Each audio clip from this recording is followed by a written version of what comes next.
Siempre Venezuela. 2 horas de información, noticia, cultura, música y la presencia de la migración venezolana en el mundo. A partir de este momento, Venezuela siempre, siempre Venezuela.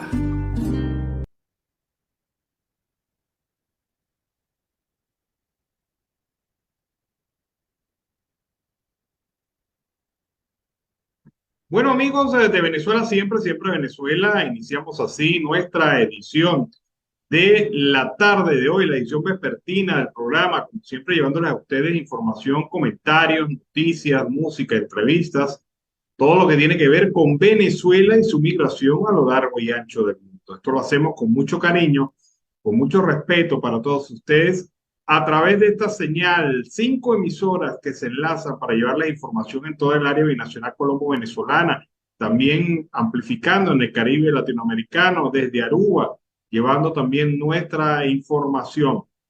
Siempre Venezuela es un trabajo en equipo, en donde está Vanessa Chacón en la producción, Camilo García en redes sociales y apoyo técnico, nuestros operadores, también nuestro equipo de corresponsales en Colombia, Venezuela y otras partes del mundo, todos bajo la coordinación de su servidor, Alan Peralta. Bueno, hoy más de 90 organizaciones de derechos humanos, organizaciones ONG ambientales, organizaciones ONG de salud, de educación y diversos tipos, pues reiteraron las denuncias sobre violaciones de derechos humanos en un acto público celebrado durante el día de hoy, en donde se intervino por parte de los representantes de estas organizaciones para señalar y ratificar sus denuncias sobre violaciones a los derechos humanos en Venezuela y solicitando al alto comisionado de las Naciones Unidas para los Derechos Humanos, Walker Turk, que ayude a frenar el proyecto de ley con el que espera el gobierno controlar las ONG.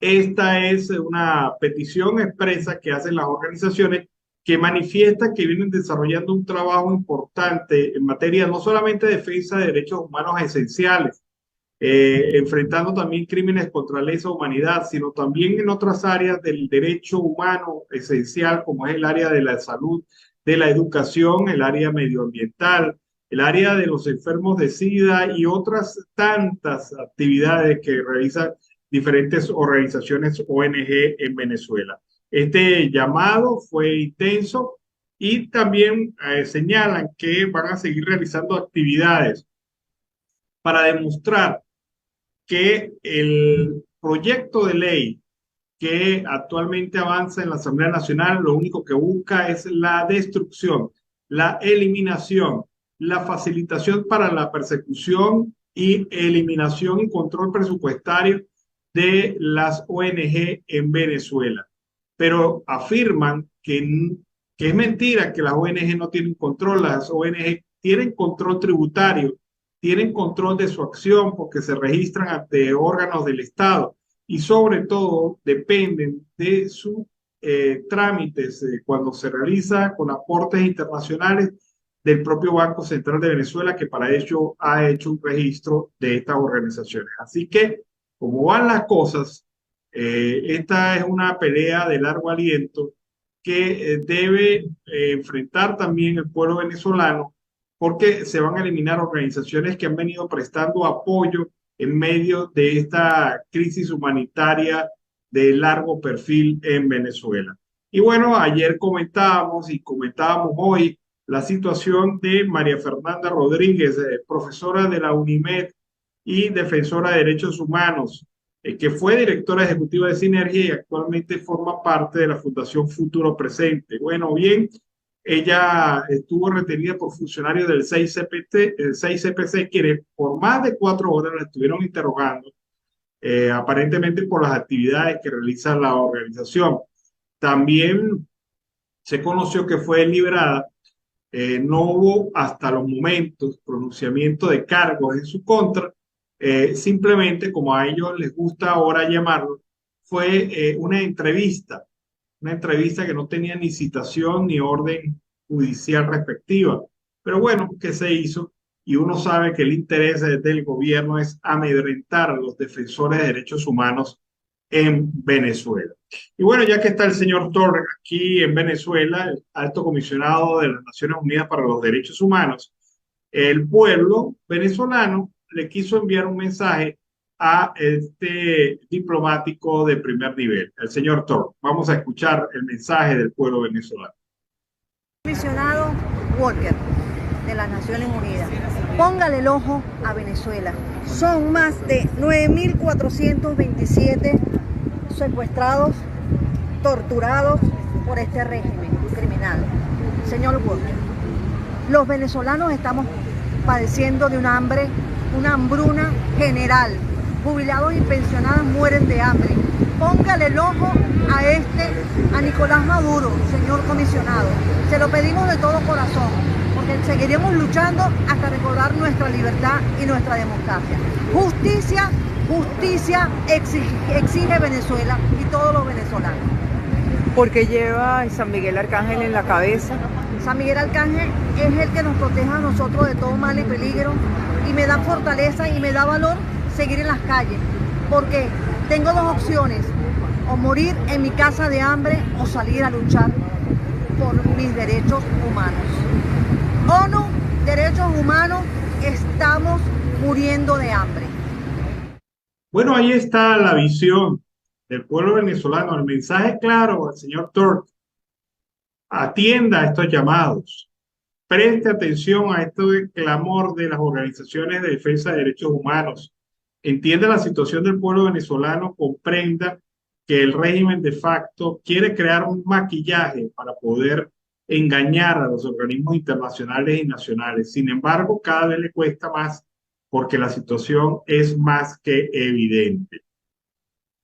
Bueno, esta mañana comentábamos el caso de los Yanomami y las fotos tan terribles de la condición de desnutrición y maltrato con la que llegan a territorio brasileño para buscar la atención y la protección que no consiguen en Venezuela. Pues bien, esto no es solamente exclusivo de los Yanomami, también otras comunidades como los Yupacs, de la comunidad del Indiano Romero, ubicada en la cuenca de la Sierra de Perijá, pierden sus cosechas por la falta de transporte y las malas condiciones de sus vías. Ellos, que tienen como única alternativa de supervivencia económica la producción agrícola, ahora ven cómo solamente una moto puede atravesar esta vía o caminando, y es obvio que en esas condiciones no se puede sacar la producción agrícola que tienen y que han sembrado y que han cuidado durante este periodo de cosecha. Ahora bien, piden la atención, claman por la atención del Estado venezolano, pero es evidente que el Estado venezolano está más preocupado por enfrentar a un cantante como Nacho en un barrio popular de la ciudad de Caracas que atender los problemas de la comunidad Yupa en la Sierra de Perijá en Venezuela. Una condición de verdad bastante complicada para esta comunidad que no ve alternativa para sacar su producción agrícola. Bueno, y la diputada de la Asamblea Nacional Legítima, Elimar Díaz, alertó al país sobre la gravedad de la ley que busca anular las ONG en Venezuela. Escuchemos. Empiezo esta intervención haciendo un llamado de alerta y conciencia sobre la gravedad de la arremetida del régimen contra las ONG que trabajan en Venezuela, cuyo único objetivo es el bienestar de los venezolanos. Ahora resulta que a través de una fulana ley que una vez más hacen a su medida, buscan amordazar, perseguir y amedrentar a las organizaciones no gubernamentales por un simple y mero capricho político, por su sed de seguir cercando los derechos fundamentales de cada uno de los venezolanos. Es importante ante esta situación decir que frente a la crisis humanitaria compleja, económica, política y social que se profundiza cada día más en nuestro país, las ONG han adoptado un rol importante y fundamental.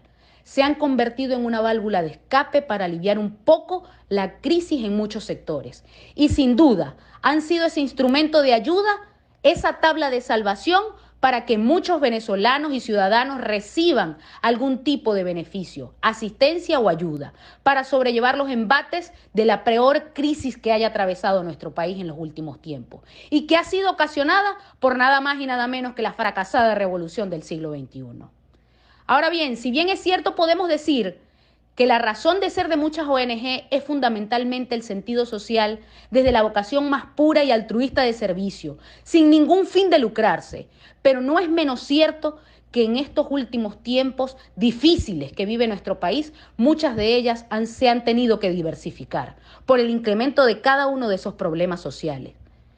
Sin embargo, la atención y la asistencia social sigue siendo el mayor foco. La problemática humanitaria, consecuencia de la destrucción de nuestra economía, el hambre, la crisis en el sistema de salud, la desigualdad social son algunos de los rangos más activos que atienden estas organizaciones.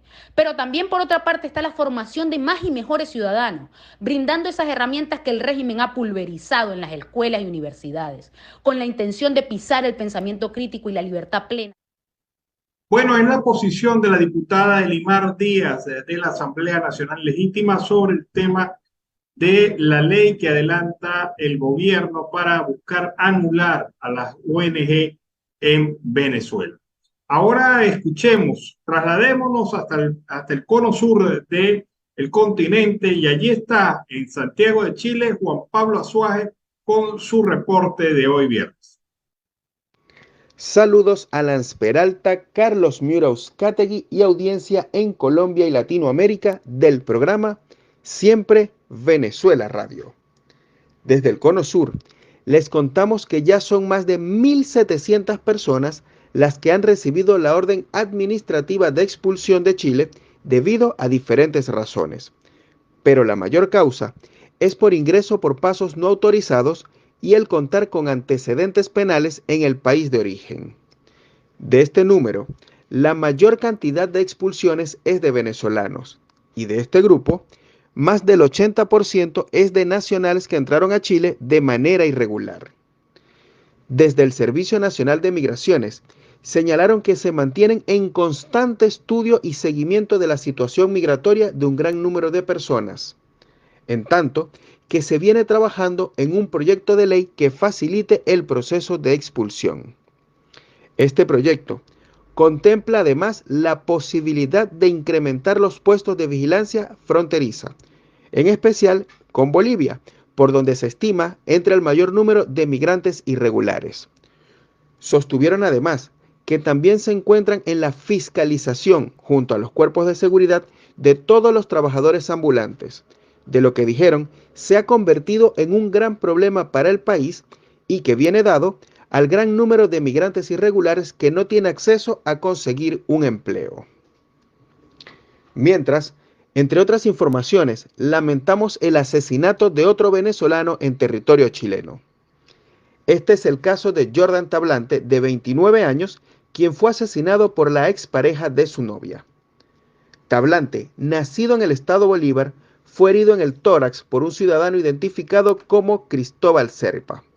Su muerte es la cuarta que ocurre en menos de un mes y la tercera que se registra en lo que va del mes de enero. De este número de fallecidos, 3 son hombres y 1 es mujer. En el caso de la dama, se trató del primer feminicidio ocurrido en tierras chilenas durante el año 2023. A todo esto, se le suma el trabajador venezolano que recibió varias puñaladas por parte de un compañero de trabajo y que se mantiene en cuidados intensivos.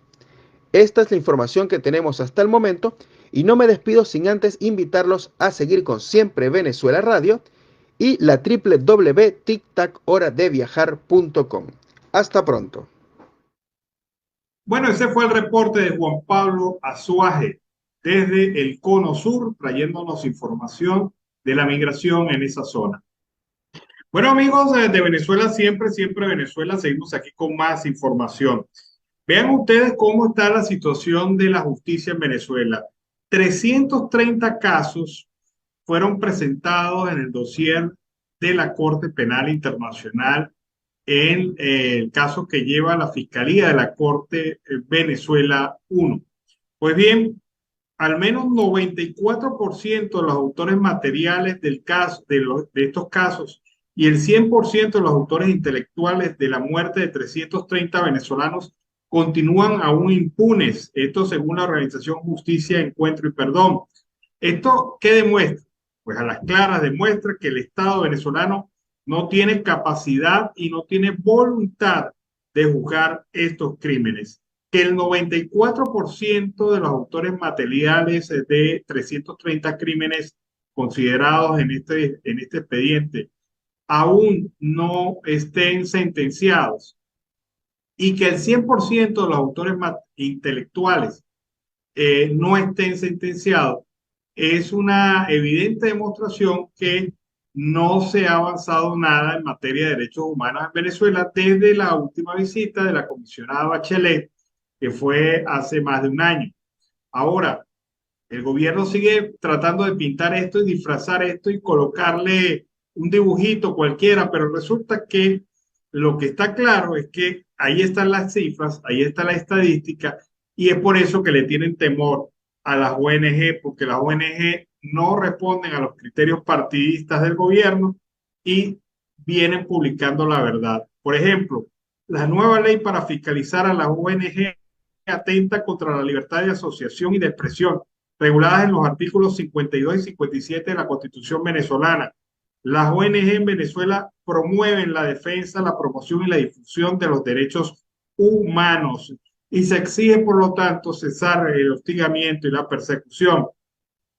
La nueva ley para fiscalizar las ONG busca regular la finalidad que persiguen las mismas, estableciendo un sistema de control en su constitución, origen y destino de los recursos, violando el principio básico y esencial de libertad de asociación, siempre y cuando no se esté cumpliendo actividad delictiva, hay libertad de asociación en Venezuela y esto es lo que la nueva ley de control, de fiscalización, busca limitar en la ONG, controlar el financiamiento, controlar la fase operativa, determinar quiénes son los que denuncian y por qué lo hacen. Y no solamente con eso, quitarle y restarle la posibilidad al ciudadano común y corriente de encontrar organismos que puedan defender sus derechos en situaciones serias, como hechos claros de violación de derechos humanos cometidos por funcionarios de los organismos del Estado venezolano. Esta es la situación entonces que pretenden evitar esta ley a través de su acción. Por otra parte, no todos los motorizados se dejan comprar por el régimen. Esto lo afirma claramente un amigo motorizado, que señala que la mayoría de ellos son trabajadores honestos. Vamos a escuchar su visión, su criterio sobre este tema. Amigo motorizado que me escuchas, yo también soy motorizado. El personal docente es el personal que a patica y en camionetica sale de sus casas echándole pichón para ir a educar, a enseñar a nuestros chamos, a nuestros nietos. El personal médico que sale a protestar porque quiere reivindicación salarial, es el personal médico que con las manos y las uñas nos atiende a nosotros cuando tenemos algún percance en las carreteras. Como sea, hacen lo imposible por estabilizarnos, curarnos, entablillarnos, enyesarnos, ¿me entiende? Le ponen corazón a su profesión. Entonces, ¿por qué ustedes se prestan para salir a amedrentar a las personas que dan todo por ayudarnos a nosotros? O sea, amedrentar a profesores, amedrentar al personal médico, que cuando nos damos ese coñazo, ellos son los que tienen que lidiar con nosotros. O sea, qué incongruencia de la vida. ¿Cómo se sintieron? Díganme. Porque yo lo vi y yo, coño, en serio, de motorizado a motorizado de pana.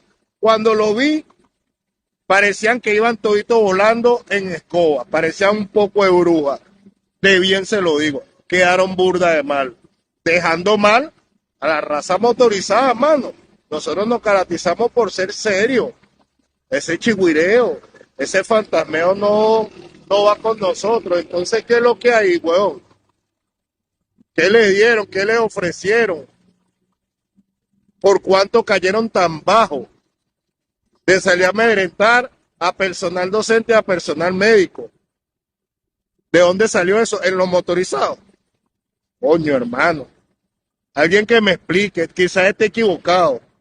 Yo ya ponía aquí, dígame si tengo razón o no, porque no entendí nada de lo que hicieron esos compas. Bueno, yo tampoco lo entendí. Entendí por qué se entiende, cómo se puede entender que un grupo de personas motorizadas del pueblo que sufren las consecuencias del régimen, que son pobres también, que viven la necesidad, estén atentando contra otras personas que también, como ellos, viven las mismas necesidades, producto del mismo gobierno de facto que ha generado este empobrecimiento general de todos los trabajadores en Venezuela, porque no son solamente los trabajadores de la administración pública, son ellos mismos los motorizados. Y ahí está esta explicación bastante clara y llana por parte de un motorizado venezolano. Para el diputado de la Asamblea Nacional Legítima, Macario González, la fecha del 23 de enero es esencial en los valores democráticos del pueblo venezolano. Escuchemos sus razones. Celebramos hoy el 65º aniversario de la gesta del 23 de enero de 1958. Decía el escritor español Benito Pérez Galdós que es siempre, o es y será siempre, un gran placer para toda generación el mirarse en el espejo de la generación que le ha precedido inmediatamente. Visto desde un punto político, es esa generación del 58, la llamada generación del 58, el espejo en el cual nos miramos nosotros hoy. La recordamos y la estudiamos con respeto y admiración porque no obstante haber enfrentado una sanguinaria dictadura, la penúltima que pretendió eternizarse en nuestra patria sosteniéndose por la fuerza de las armas y de los esbirros, sin embargo, luego de padecer exilio, la tortura, el asesinato de no pocos de sus líderes, no se rindieron, perseveraron para finalmente legarnos a las generaciones siguientes el sistema político, el único sistema político que le puede dar a una nación que fuera precisamente el sueño de nuestro libertador Simón Bolívar, darnos la mayor suma de felicidad y progreso, que es la democracia. Sistema que, por cierto, nos lo recuerda Churchill, la democracia es el peor sistema de gobierno a excepción de todos los demás que hemos conocido. Gracias a esa gesta del 23 de enero del 58. Bueno, fue la posición del diputado Macario González sobre el tema del significado del 23 de enero en la democracia venezolana.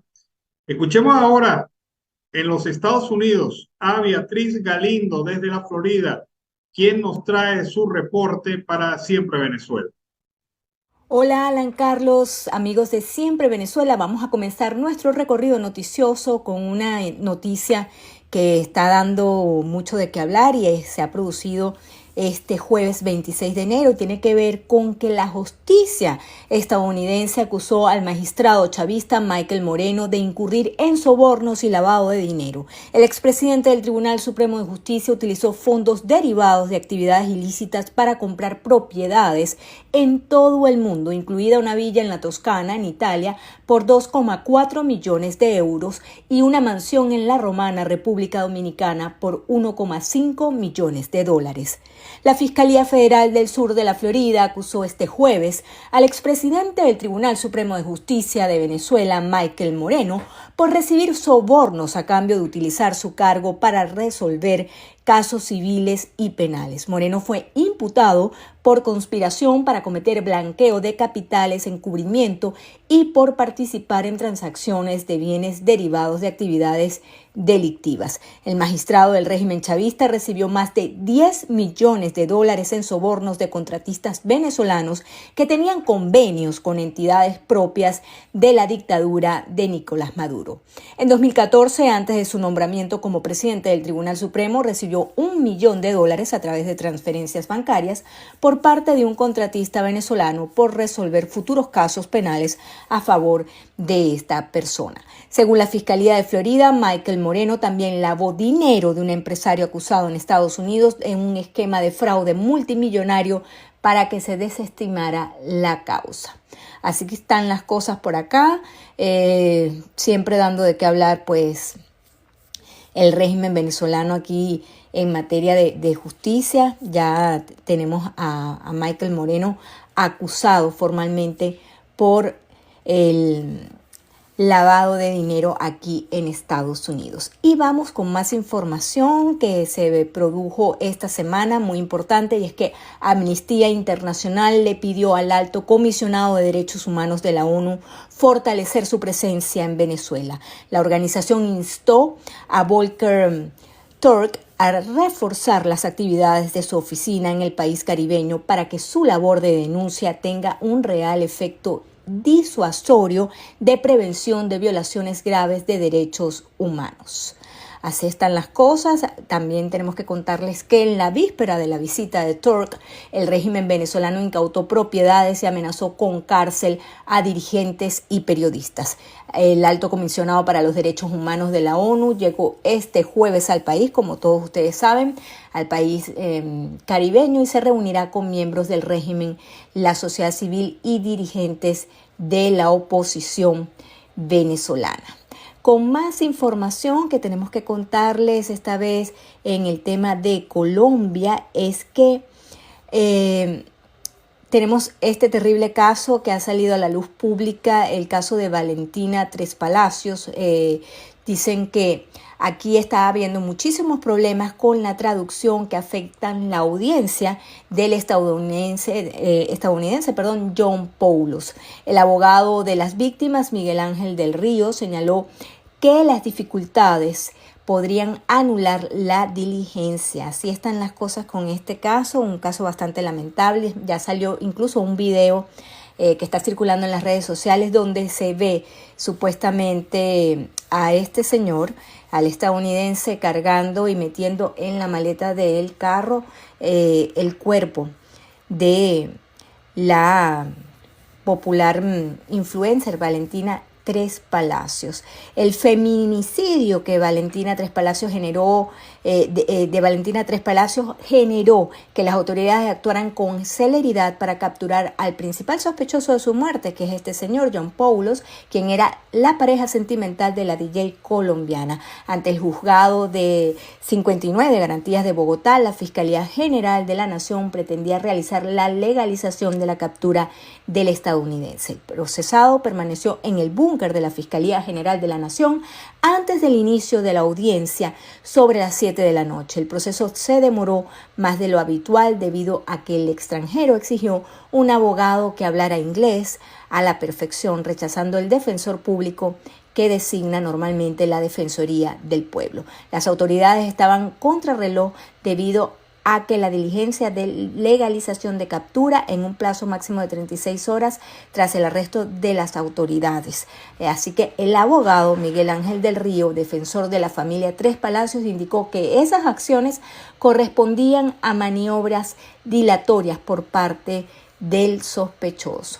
Esto es un caso pues que ha conmocionado a toda la opinión pública en Colombia y también fuera del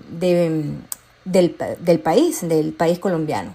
Por otro lado, tenemos que contarles que en este caso ya se determinó que la joven fue estrangulada mientras dormía. Esto fue según medicina legal.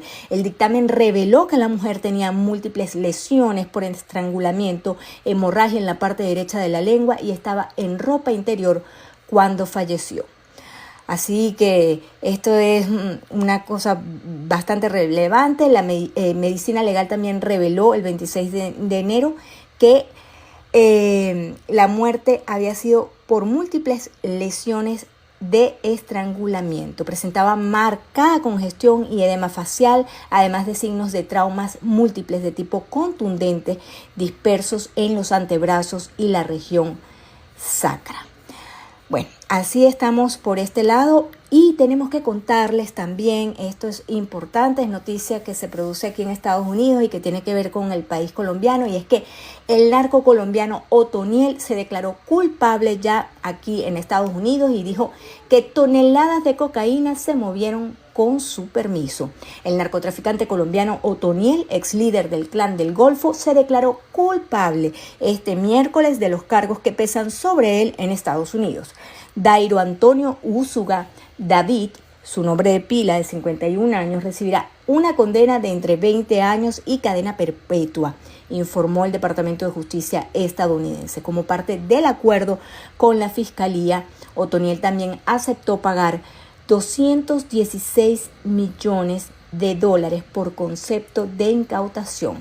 El otrora capo de la banda criminal, que llegó a ser el narcotraficante más buscado de Colombia, leyó su declaración de culpabilidad ante la jueza del Tribunal Federal del Distrito Este de Nueva York. Toneladas, dijo textualmente, se movieron con mi permiso y mis órdenes de Colombia a Panamá, Costa Rica, Honduras y México. Así las cosas, pues nos despedimos, amigos, sigan en sintonía y con el mejor programa de noticias, Siempre Venezuela. Bueno, fue el reporte de nuestra compañera desde la ciudad de Miami. Bueno, amigos, seguimos acá en Venezuela, siempre Venezuela. Como siempre en este horario se incorpora nuestro compañero Carlos Uzcategui, el Miura. Buenas tardes, Carlos, ¿cómo estás? Muy bien, a Ernesto Peralta y a la audiencia del programa Siempre Venezuela Radio. ¿Cómo está? ¿Cómo ha pasado el mediodía? Bueno, bien, pensando en una realidad, esta mañana, en el horario del mediodía, tuvimos como entrevistado a José Patines, representante de la coalición sindical. Yo quiero que escuchemos este fragmento de Patines para hacer un comentario. Vamos a escuchar parte de la entrevista con Patines y luego comentamos.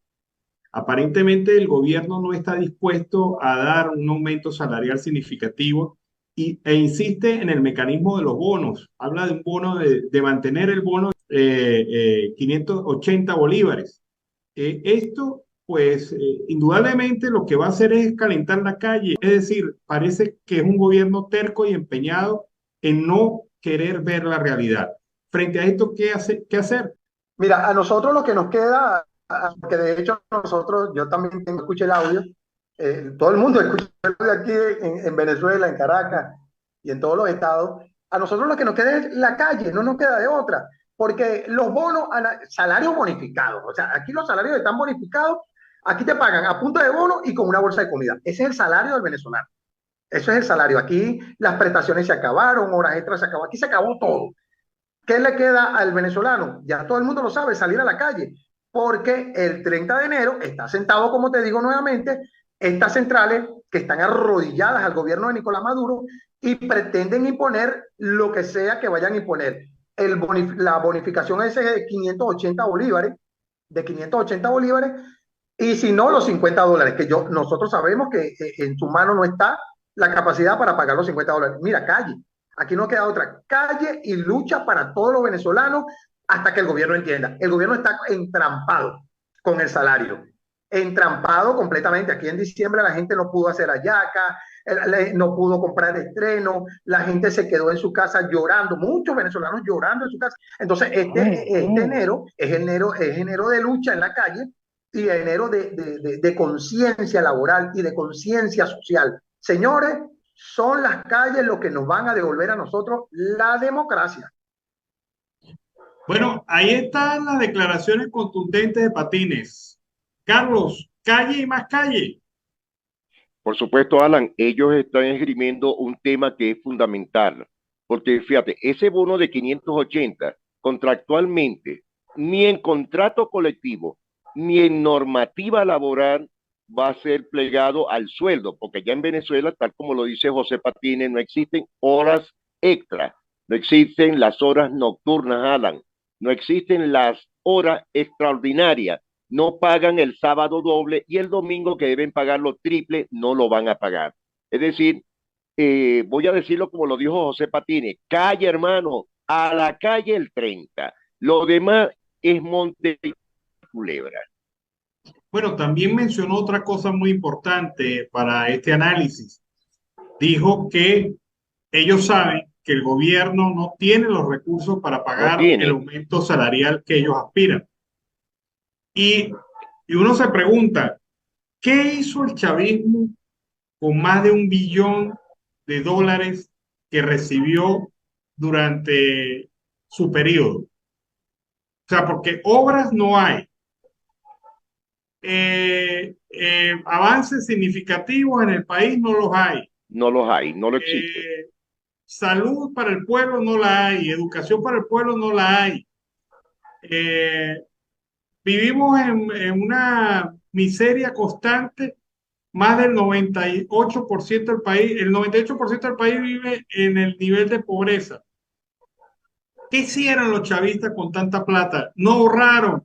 Y encima de eso, no conforme con eso, el monto de la deuda externa de Venezuela es el más grande de la historia democrática del país. El más grande de la historia del país es el monto que actualmente tenemos de deuda externa, que según los más optimistas supera los $100.000 millones. Y uno dice, ¿qué hicieron con tanta plata y por qué se endeudaron tanto? Entonces, la única respuesta es que despilfarraron y que fueron corruptos. No hay ahorro, no hay ahorro, no hay reservas internacionales. Ahora, pero fíjate algo, se metieron con las reservas del oro, rompieron las arcas del Banco Central de Venezuela, inutilizaron las empresas básicas del país, que no solamente era el petróleo, estaba la minería, el oro, el acero. Aparte de todo, Alan, para nadie es un secreto que lapidaron totalmente el erario público del país. Vamos a decirlo de esta manera, a mi juicio muy personal. Alan, se han robado los dineros del Estado, se han robado el dinero del país. No hay absolutamente nada, no hay confiabilidad. Venezuela no está ni siquiera en el top de los países confiables en la parte económica financiera. Por eso es que lo hemos esgrimido en diferentes puntos. ¿Qué haría un auditor tanto en el Banco Central de Venezuela como en los ministerios que ellos están absolviendo desde hace más de década y media? Ahora, rompieron todo el esquema económico, financiero y productivo del país, al punto que después de tener Venezuela todo lo mejor, hoy día están peor. Fíjate, te doy este pequeño punto. Cuando existía la empresa aérea Viasa, Viasa tenía el mejor punto de vuelo y fueron los que hicieron las primeras compras en Miami Beach, en el Doral, estaban capa caída, más del 90% de los hoteles en Miami, en el sur de la Florida, no tenían nada, gracias al está barato, dame dos. Alan, cuando el venezolano empezó a hacer allá casas hasta modelos de Venezuela en Miami, eso es una realidad. Y hoy día el venezolano está mal visto en ese punto, y es un criterio muy real de lo que estoy conversando. Hay una cosa que es clara. El chavismo no es capaz de darle respuesta a Venezuela. En nada. Maduro es incapaz de solucionar algún problema en Venezuela. Conclusión obvia, lo que dice Patines, cambio de gobierno. Es lo único que puede darle aliento de desarrollo al país. Porque no es un problema salarial, él lo dice claramente, no es un problema salarial, no es que Maduro llegue y diga, sí, vamos a aumentarle $300. No, es que eso no soluciona en nada los problemas del país, porque esos $300 seguramente no alcanzarán para nada si sigue este gobierno. Si sigue este gobierno. Es la salida inmediata de este régimen de facto, Alan. Democratización del país. volver a reeducar a la migración que ha salido, no conoce nuestro país. Y fíjate algo, Alan, conversando en este punto, en este tema, lo que le están haciendo hoy a los petroleros, les están quitando los petros, que eso no existe, pero para ellos sí es algo significativo. Es decir, le están quitando 4 petros a la dieta de los petroleros, tanto jubilados, pensionados y activos. ¿Qué te parece? Bueno, me parece un descaro porque fue el gobierno Descaro. el que se robó el fondo de pensiones de los jubilados de PDVSA, que era el fondo de activos más importante de Venezuela y era uno de los más grandes del mundo. Era un fondo en dólares. Y los petroleros recibían, los jubilados y pensionados recibían sus recursos en dólares. Se les pagaba en dólares, en cuentas que ellos quisieran. Entonces llegó un gobierno que dijo, no, esa es demasiada plata para los jubilados. Llegó el gobierno de Chávez, dijo, no, esa es demasiada plata para los pensionados, los jubilados. El país la necesita, vamos a cambiárselo por bonos de la deuda pública. Bonos que, por cierto, nunca pagaron. Y no, nadie sabe ni cómo se come eso, Alan. Claro, y están en una situación, entonces después se la cambian a Petro y ahora le quitan los Petros para darle 150 miserables dólares mensuales. Supuestamente pagadero en los primeros 10 días de cada mes. Pero eso es la mentira del día. Claro, es evidente que los engañan otra vez. Y vuelve otra vez la incertidumbre al sector. Ahora yo digo, ¿quiénes fueron como representantes de los jubilados y pensionados a la reunión con el nuevo presidente de PDVSA? Porque por lo que he visto por allí, no eran los representantes legítimos de los jubilados. No. Estuvo Hugo Medina, que versó el tema, un tema casi a capela, obligatoriamente a muy oscuridad. No había servicio eléctrico, insólito, Alan, porque no se sabe lo que está pasando actualmente en el país. Pero ahí no vimos a la profesora Gladys Elsa Castillo, no vimos a Patines, no vimos a Carlos Salazar, no vimos a la gente de los petroleros, no vimos a la Asociación de Jubilados a nivel nacional, que hablaríamos de Carlos Petín en el Zulia, de José Gregorio Moya en el Táchira. Es decir, ellos no estuvieron presentes. Bueno, y así se pretende darle matarilerón al reclamo de los jubilados. O sea, le robaron otra vez. O sea, sí, estos son descarados.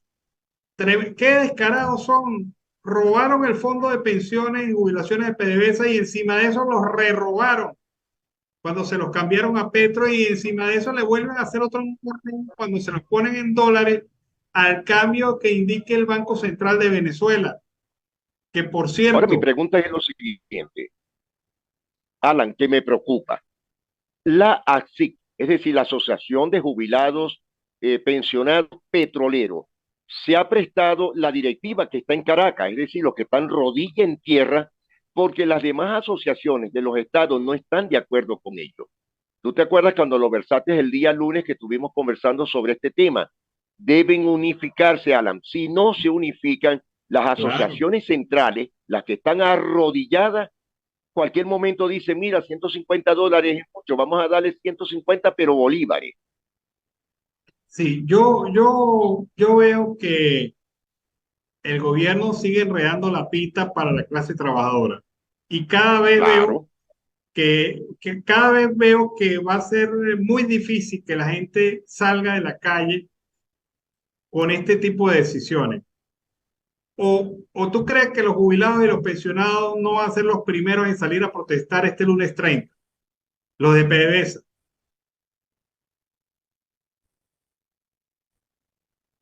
Es obvio que la gran mayoría de los jubilados, de los pensionados y sobrevivientes que están tratando, que por cierto, Alan, te doy esta primicia, están tratando de desmontar la parte de los sobrevivientes, es decir, quitarle esa ficha a las asociaciones. ¿Qué te parece?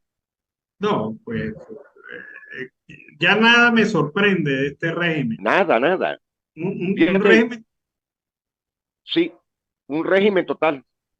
Sí, un régimen que se vendió como el representante de los trabajadores y de las etnias originarias. y son los que más han maltratado, son los que más han arrastrado por el piso con la indolencia que ellos les caracteriza y con la maldad. Esa es la palabra, la indolencia. Hay que ser muy miserable para tratar a los jubilados y los pensionados de la manera como el gobierno nos ha tratado. Hay que ser muy miserable. Total. Y bueno, como miserable es la gente que en Corpo Elect Zulia le prohibió la entrada y permanencia en las instalaciones a Servio Gudiño, el trabajador de PDVSA cuyo único delito fue decir, mire, vamos a dignificar el salario. Queremos trabajar, pero queremos que nos paguen, nos den dotación. Bueno, a Servio lo entrevistamos ayer y lamentablemente nos hemos enterado que el Ministerio del Trabajo. Sí, señor, el Ministerio. La Inspectoría del Trabajo. Son los inquisidores. Le ha abierto una orden de separación de cargo en contra del mencionado ciudadano, medida ordenada por la Inspectoría del Trabajo. Se le ha prohibido entrar a las instalaciones y tener permanencia en las instalaciones de Corpoelect Zulia, lo que es un despido. Esto es un despido. Y es entonces, un despido total. Y firma un general de brigada, que así será la situación en las Fuerzas Armadas Nacionales, un general de brigada como jefe de Corpoelect Zulia, de PIP. Por Dios, que ni siquiera sabrá lo que es un recibo de luz, que por cierto no los hay porque el papel no existe allá. Alan, esto es una falta de respeto. Fíjate, él es una persona, nuestro buen amigo Gudiño, es una persona minusválida. Le falta una extremidad superior. Eso tiene que ver mucho. Ahora, ¿de qué sirve el Ministerio del Trabajo y sus inspectores? Porque son unos secuaces igualitos, Alan. Conozco el ministerio en Maracaibo, en el estado Zulia, y se prestan para la sinvergüenzura. Bueno, pero es una violación de derechos. ¿Dónde está el derecho a la defensa? ¿Dónde citaron a Gudiño para que alegara, para que diera su contraparte? ¿Dónde está el proceso de trabajo? Porque la ley laboral es específica en cuanto al proceso. Correcto. Y los supuestos señalamientos, porque a él se le acusa de no ir el día 23 de enero a trabajar y se le acusa de hablar mal de la empresa. Pero ¿dónde está eso en la ley de trabajo como causal de despido? Porque si fuera que él tuviese un mes que no fue a trabajar e incluso teniendo ese tiempo, tiene derecho a expresar las razones por las cuales no fue. No, en la comunicación se le dice que a él se le prohíbe la entrada por parte de la autoridad de allá de Corpoelect por el hecho de que él salió a protestar en una manifestación evidentemente convocada por la oposición, como si eso estuviese en la norma de ley del trabajo como causal de despido. O sea, es lamentable, Alan. La Inspectoría del Trabajo está violando totalmente sus derechos. Está arrodillada al régimen de facto de Nicolás Maduro. Alan, mira, ¿tú sabes cuántos años tienen los ministerios del trabajo seccionales en el país que no funcionan adecuadamente porque están tirados totalmente al piso? Más de década y media. Alan, eso no funciona, no existe en Venezuela.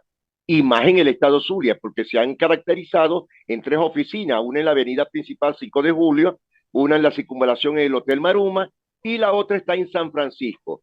Y te lo van a rebotar. Pero esto fue una decisión completamente ajena a la legalidad. ¿Dónde está el factor laboral? Ahí es donde está el punto. ¿Dónde está la cacareada central de trabajadores bolivarianos socialistas de Venezuela que la comanda Will Rangel? Que por cierto no va a hacer absolutamente nada. Pero lo que me llama la atención, Alan, audiencia, es que la persona es minusválida, hermano. Es una persona que tiene un tratamiento especial y está dentro de la ley. Y eso lo sabes tú como abogado. Sí, lo triste del caso en esta circunstancia es que se ha puesto a andar toda la maquinaria del poder del Estado para aplastar al individuo. para aplastar a la persona que señala disenso, que exige no otra cosa que no sea un derecho constitucional, que exige atención a sus necesidades como ciudadano, como trabajador, como empleado público, que está en todo su derecho de hacerlo. Como no lo pudieron embromar con lo de la Dirección General de Contrainteligencia Militar y la absurda citación o invitación a entrevista, entonces lo matan, acabando su fuente de empleo, de la cual depende él, su familia y hasta su mamá, que es persona de la tercera edad. O sea, tiene cuatro hijos menores de edad, Alan. Claro, eso es aberrante. O sea, la situación que está presentándose en el caso de Servio es aberrante, es totalmente aberrante. Y demuestra que esta gente no tiene una pizca de sentimiento humano. Esta gente no tiene una pizca de respeto por la humanidad. Esta gente aplica la norma como si fuese, bueno, como si eso fuese un cuartel en guerra, porque debe ser por la intención de este general de brigada, que debe ser bien maloso para que lo hayan colocado en un cargo de tercer nivel. Debe ser que no le encontraron un comando en ningún sitio de Venezuela y le dijeron, bueno, váyase para allá porque es el único cargo que tenemos.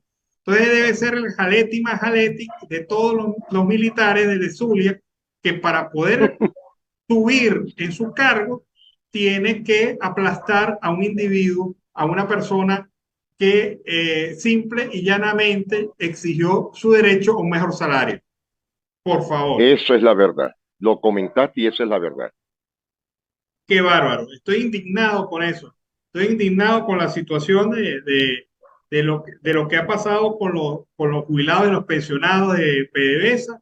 Y encima de eso, este presidente de facto sale diciendo que no, tranquilo, que el problema de los salarios va a tener solución en estos meses. Entonces, puede ser, no sé, en estos meses puede tener solución.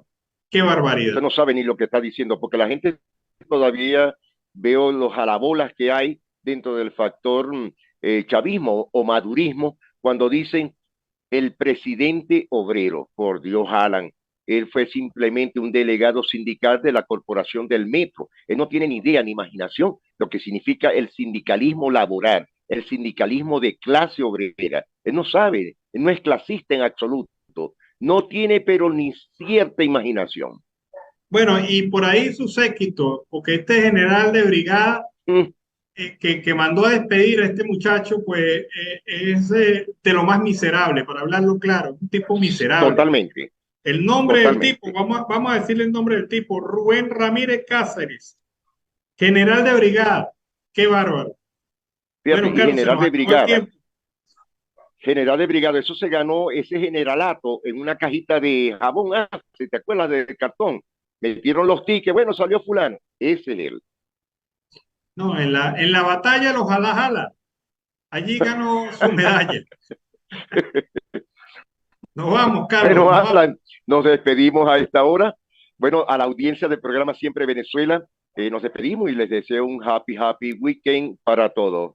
Mil bendiciones, Alan, para ti, para el equipo de producción, Vanessa, Camilo, y por supuesto a Oliver Luyano y a nuestros corresponsales en todo el país. Esta semana ha sido buenísima, Alan. Sí, hemos tenido la fortuna de hablar con personas que quieren transformar de buena manera el país. Nos vamos a la pausa comercial y musical del momento. Al regreso seguimos aquí con más de Venezuela Siempre, Siempre Venezuela. Siempre Deportes, en Siempre Venezuela, con Luis Eduardo El Toto Mora. Hola, ¿qué tal? Cordial saludo, buenas tardes para todos nuestros oyentes y para todos los seguidores de Siempre Venezuela, Siempre Deportes. En este día, viernes 27 de enero del 2023, saludo cordial para todos, para mi jefe de jefes, nuestro director Donald Peralta, para todo el equipo de producción y para todos nuestros oyentes y todos los seguidores a través de la radio y a través de los medios alternativos, las redes sociales de nuestro Facebook Live. En este día 27 de enero del 2023, aquí estamos de vuelta. Nos restan 338 días para acabar este 2023. Día Internacional del Conservador Restaurador. y el día de Santa Ángela de Merici. La frase para hoy, fin de semana, y para ponerla siempre en práctica en nuestra vida. A propósito, abro comillas, la vida es una sucesión de lecciones que hay que vivir para comprenderlas. Cierro comillas, Helen Keller, la escritora estadounidense. Arrancamos con toda la información deportiva y es el tema principal, el béisbol. A propósito, porque se vive 100% lo que es la gran final del béisbol o la serie de la gran final del béisbol venezolano, donde están Tiburón de la Guaira y el equipo de Leones con serie apretada. Arriba están los Melenudos, los Leones, 2-1. Hoy continúan las acciones de la gran final de la Liga Venezolana de Béisbol Profesional entre Tiburón de la Guaira y Leones del Caracas. Los Salados vienen de ganar ayer y colocar la serie apretadita 2-1, por lo que sueñan con nivelarla, y mientras que el pensamiento de los Melenudos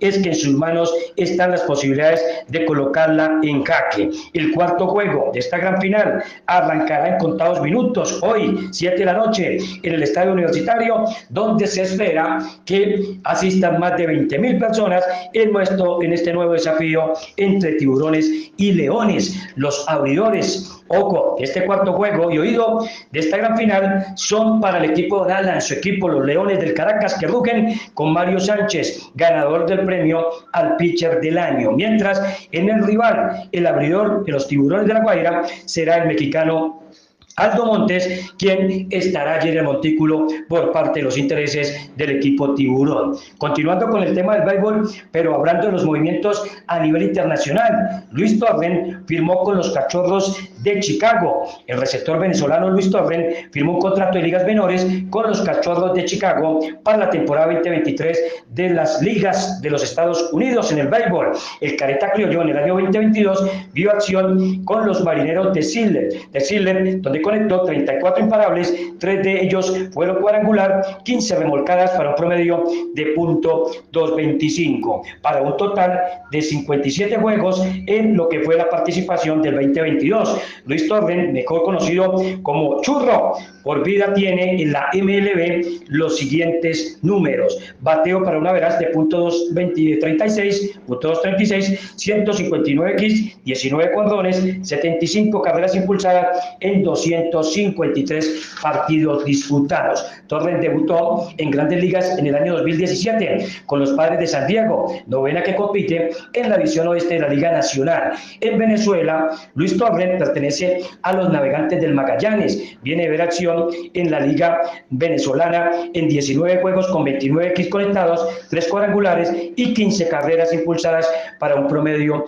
de .387. Éxitos para Luis Torren ahora en su firma y su vinculación y su contrato con los Cachorros de San Diego. Bueno, el Cachorro de Chicago, que es el nuevo equipo que tiene ahora Luis Torren. Continuando con el tema ahora del deporte del baloncesto, David Cubillán aterriza ahora en el baloncesto con el Club de Atlético Goes, en el baloncesto uruguayo.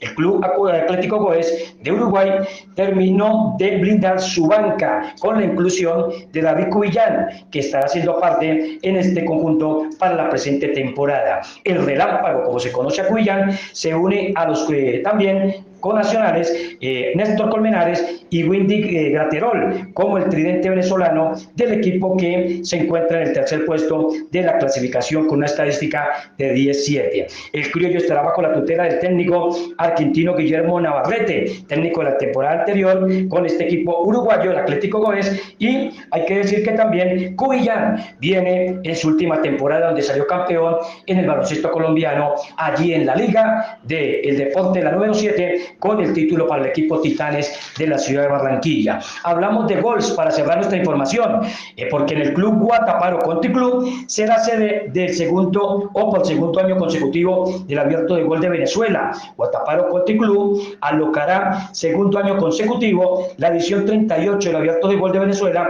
evento que tendrá lugar del 13 al 19 de marzo, con un estimado de 300 participantes. Tulio Hidalgo, que es el presidente del Country Country Club Guataparo, expresó que el gol es una disciplina que ha crecido de manera importante y por ello la importancia de seguir realizando este tipo de eventos. El abierto de gol de Venezuela será o es avalado por la Federación Nacional y válido por la DEB, serie del PGA Tours latinoamericano, lo que permite a los deportistas escalar hacia torneos de prestigio y reconocimiento internacional. Y otra más en el tema de fútbol, porque se viene la última jornada en lo que es el Sudamericano de Fútbol Sub-20 que se realiza en Colombia en este 2023 y que dará clasificación a los 4 primeros al Mundial de Indonesia de la categoría Sub-20. Última jornada, hoy y mañana, en el Grupo A. Cerrará con la siguiente jornada hoy, 7:30, Estadio Pascual Guerrero, Estadio Palmasecas del Deportivo Cali, allí en lo que acontece también para los juegos simultáneos. 7:30, Colombia frente a Argentina, y en el otro partido, que arrancará 7:30, Brasil frente a Paraguay. Recordamos que el Grupo A tiene con 7 puntos ya clasificado Brasil y Paraguay, Colombia es tercero con 5 puntos, cuarto Argentina con 3 y se despidió Perú sin lograr un punto en esta fase eliminatoria. Mañana en el Grupo B, 6:30 de la noche, Pascual Guerrero en Cali y Palmaseca allí en Palmira, Ecuador, Uruguay y Venezuela frente a Chile. El grupo tiene a Uruguay clasificado con 9 puntos, se espera Ecuador que es segundo y Chile tercero con 4 puntos y Venezuela que marcha con 3 y que una victoria frente a Uruguay le dará clasificación. Cierra el grupo Bolivia, que no logró, o mejor, logró una victoria, pero ya también completó toda su serie de partidos de esta fase eliminatoria. Así que esperamos que sea un buen fin de semana para la selección vinotinto en la categoría sub-20, bajo la orientación de Fabrizio Coloccini, de la mano del técnico de mayores en este proyecto, el profesor argentino José Néstor Peckerman. A ver qué pasa con Venezuela y a ver qué pasa con Colombia en esta serie de cierre de la fase eliminatoria, porque se va para el próximo martes a comenzar la fase siguiente del hexagonal final en la ciudad de Bogotá, en el Estadio Campín, donde, reitero, se jugará 6 equipos buscando la posibilidad de 4 cupos al campeonato en agosto de Indonesia 2023 de la categoría sub-20. No es más, don Alan, mi jefe de jefes, su equipo está en la final, los Leones del Caracas. Saludo cordial para todo el equipo de producción, para doña Lizzy, cordial saludo, para Camilito y para todos los oyentes y seguidores que están en cualquier parte del mundo a través de las redes sociales. Hoy es viernes, el cuerpo, la mente lo saben y el bolsillo también, pero con responsabilidad. Feliz fin de semana, y donde están los venezolanos haciendo noticia, allí está siempre presente, siempre Venezuela, con siempre deporte. Gracias a todos y feliz fin de semana. Siempre Deportes, en Siempre Venezuela, con Luis Eduardo El Toto Mora. Amigos de Venezuela, siempre Venezuela, fue el reporte de deportes del Toto Mora, que como todos los viernes nos trae más información. Carlos Martínez, general de brigada retirado, asumirá el cargo de embajador de Venezuela en Colombia en sustitución del diplomático Félix Plasencia, que cumplirá funciones como secretario ejecutivo de la Alianza Bolivariana para los Pueblos de Nuestra América, el ALBA. El rango de general de brigada lo obtuvo en el 2005, época en la que se retiró de su servicio activo del Ejército Bolivariano de Venezuela. Martínez fue embajador de Venezuela en Argentina entre 2011 y 2018. Es licenciado en Ciencias y Artes Militares y de Infantería. También tiene estudios de comando y Estado Mayor de la Escuela Superior de la Guerra, del Ejército de Guerra en Argentina, y una maestría en Seguridad y Defensa Nacional, en Planificación Estratégica y Administración. También se desempeñó como presidente de la Corporación de Desarrollo de la Región Zuliana, fue vicepresidente de Inversión del Banco de Venezuela, por un tiempo fue designado como oficial de frontera. Se sabe que es representante de Venezuela en los diálogos de paz entre el Ejército de Liberación Nacional y el gobierno de Colombia. Esto último le ha permitido tener cercanía con el presidente colombiano Gustavo Petro, con quien ya tuvo un primer encuentro cuando el mandatario de Colombia visitó el Palacio de Miraflores el 7 de enero pasado para reunirse con Nicolás Maduro. Este es el perfil del nuevo embajador de Venezuela en Colombia, el señor general de brigada Carlos Martínez. Por esta información terminamos nuestra edición del día de hoy. Esta semana ha sido complicada. Esta semana ha sido de fuerza del pueblo, fuerza de la democracia, pero ha también sido una semana de manifestación de la violencia, la agresión, la persecución y del poder del Estado en contra de trabajadores humildes, de defensores de derechos humanos y de las propias organizaciones ONG. El país se sigue calentando. El gobierno parece no darse cuenta de eso o quiere pensar que todavía la fuerza del miedo es suficiente para mantener el control. Sin embargo, todo parece indicar que la próxima semana, empezando por el lunes, va a ser una semana de contundencia y de decisiones en Venezuela. Nos vamos. Este ha sido un trabajo en equipo en donde está Vanessa Chacón en la producción, Camilo García en redes sociales y apoyo técnico. Está nuestro equipo de operadores en las distintas emisoras y también nuestros corresponsales en Colombia, Venezuela y otras partes del mundo. Este trabajo lo hemos hecho con mucho cariño y mucho respeto para usted, todos bajo la coordinación de su servidor, Alan Peralta. Nos encontramos el próximo lunes con nuevas emisiones de Venezuela Siempre, Siempre Venezuela. No pierdan el contacto con nosotros a través de las redes sociales. 24 horas, Siempre Venezuela Radio en Instagram, en Facebook, en Twitter y también nuestro canal YouTube Siempre Venezuela y nuestra página web siemprevenezuela.com. Nos despedimos. Hasta el lunes. Feliz fin de semana.